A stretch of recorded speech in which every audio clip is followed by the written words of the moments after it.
The mud is used as camouflage. It's very simple but extremely effective in this landscape, and it's vehicles like these that ISIL is using to harass the government supply lines.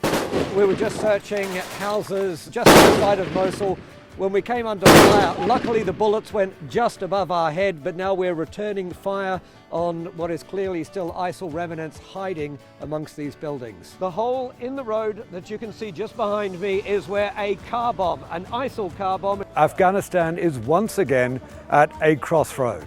US forces are pulling out. Now in another side, get fighting Daesh to get the civilian and kill all of Daesh with Iraq Special Forces. And that's what we're hearing right now. We can hear gunfire and explosions. Green initiatives are now being rolled out around the world, from California to China to here in Germany, where being green is in many ways the new normal.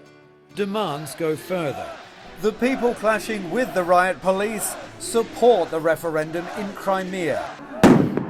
Despite the pyrotechnics and the eggs, the fundamental message of these pro-unity supporters is that they are not going to be intimidated. Bombed and beaten.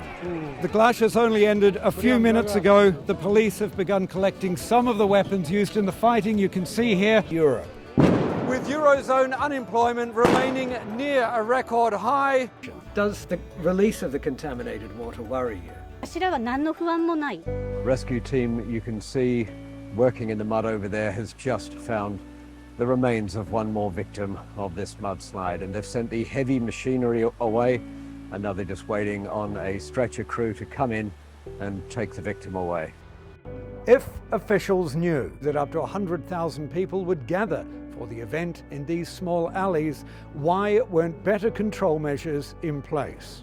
One reason: where the bodies of DPRK soldiers still lie, unclaimed by Pyongyang, which claims it has sovereignty over the entire peninsula, by which logic, these soldiers are already home. During the Afghan civil war, music was shunned. That conflict came to an end when the Taliban seized control in 1996, marking the beginning of an even darker chapter for musicians and even people who simply enjoy listening to music.